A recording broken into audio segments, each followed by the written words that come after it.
Okay, next one. 1 plus sin square theta is equal to 3 sin theta cos theta. దీని యొక్క general solution మనం find out చేసుకోవాలి. So దీన్ని మనం dividing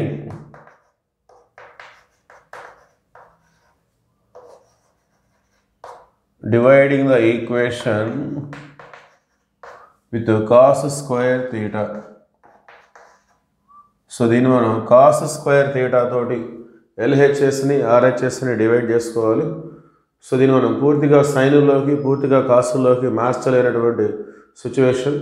okay, so sign స్క్వేర్ని మనం sine square sine దాంతోపాటు cos కూడా దీన్ని సైన్లో మారిస్తే √1 - sin స్క్వేర్. సో ప్రాబ్లం అనేది మనం క్యాలిక్యులేట్ చేయలేము. సో అందువల్ల దీన్ని మనం ఎంటైర్ ఈక్వేషన్ని కాస్ స్క్వేర్ తోటి డివైడ్ చేసినట్లయితే మనకి ఇది ట్యాన్లోకి మారిపోతుంది.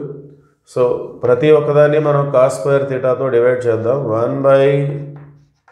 1/cos square theta plus sin square by cos square theta, that is equal to 3 sin theta cos theta by cos square theta. So entire ఈక్వేషన్ని కాస్ స్క్వేర్ థీటాతో డివైడ్ చేసి మొత్తం ట్యాన్లలోకి మారిపోతుంది. సో మరి ఎలా వస్తుందో చూద్దాం మనం. ముందుగా 1/cos స్క్వేర్ అంటే secant square, sine square by cos square అంటే tan స్క్వేర్. ఇక్కడ ఒక కాస్ క్యాన్సిల్ అయిపోతే sine by cos tan. So ఈ సీకెండ్ స్క్వేర్ని మనం మళ్ళీ 1 + tan square, it is the formula for secant square. Secant స్క్వేర్కి 1 + tan స్క్వేర్ థీటా అనేది ఫార్ములా ఉంది. That is equal to 3 tan. So tan square plus tan square 2 tan square. 3 tan అనేది left side వచ్చేస్తే -3 tan + 1 is equal to 0 + 1 is equal to 0. Now we have to factorise this equation. 2 1 = 2, -3 వచ్చేలాగా రాసుకోవాలి. So 2కి factors అంటే 2 1 అనే ఉంటాయి. మరి -3 రావాలి అంటే -2 -1. Okay, so those are the factors. So వీటికి మనం tan తీసుకొని ఇక్కడ నోట్ చేస్తాం. 2 tan square -2 tan -tan + 1 is equal to 0. Okay, so first 2 టర్మ్స్లో మనం 2 tan కామన్ తీసుకుందాం. Take 2 tan theta as common. So 2 tan స్క్వేర్లో 2 tan పోతే రిమైనింగ్ tan ఉంటుంది మైనస్.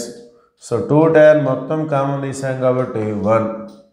సో ఇక్కడ మనం -1 కామన్ తీసుకోవాలి, ఎందుకంటే ఇక్కడ -tan ఉంది, ఇక్కడ బ్రాకెట్లో +10. ప్లస్ మైనస్ డిఫరెన్స్ ఉంటే మనం -1 అనే దాన్ని కామన్ తీసుకుంటాం. Then it become tan theta -1 is equal to 0. Now these two are same. So ఇప్పుడు tan theta -1 అనేదాన్ని మనం కామన్ తీసుకున్నట్టయితే 2 tan theta -1 is equal to 0. So ఈ రెండు ఇంటూ కాబట్టి 0 వచ్చిందంటే ఇందులో ఏ ఒక్కటైనా 0 కావచ్చు.